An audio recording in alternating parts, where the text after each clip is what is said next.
إن الحمد لله حمدا كثيرا طيبا مباركا فيه اللهم لك الحمد كما ينبغي لجلال وجهك وعظيم سلطانك موت العالم كموت العالم عالم کا جانا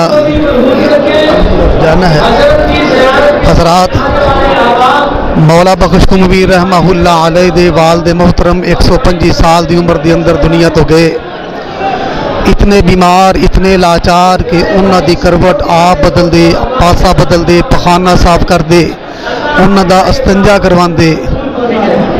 فطرتی بات ہے اکھاں دے وچوں آنسو جاری نے جس وقت دنیا تو چلے گئے۔ لوگ کہنے لگے مولانا کھا ہنڈا کے گئے جے کیوں رو رہے جے؟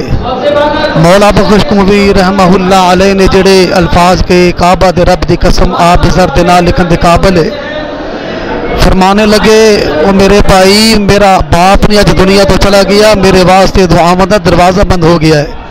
واللہ اج حضرت خطیب ایشیا وکیل صحابہ حضرت قاری عبدالحفیظ صاحب فیصل آبادی رحمہ اللہ علیہ ساڈے روحانی باپ استاذ العلماء استاذ الخطباء استاذ الواعظین اج انہی دنیا تو چلے گئے، ساڈے واسطے دعاواں دا دروازہ بند ہو گیا ہے۔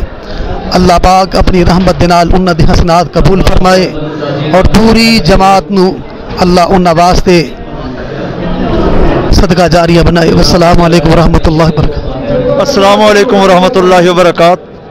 خطیب ایشیا حضرت قاری عبدالحفیظ صاحب فیصل آبادی جن کی وفات نے ہم سب کو دکھی کیا ہے، جہاں پر سارے دکھی ہیں، میں قاری ضیاء اللہ فروقی بھی اس میں بہت زیادہ اس موقع پر مغموم ہوں، اور وہ خطیب ایشیا کہ جنہوں نے قوم کو پیغام دیا کہ میرے نبی دی ذات جہی کسی دی ذات نہیں، میرے نبی دی بات جہی کسی دی بات نہیں، اور جنہوں نے قوم نو پیغام دیتا جنہوں دا کلمہ پڑھی جائے دی گل منی دیے، جنہوں نے قوم نو پیغام دیتا عزت غیرت سے ملتی ہے، جنہوں نے قوم نو پیغام دیتا جینا غیرت مند بندے دا۔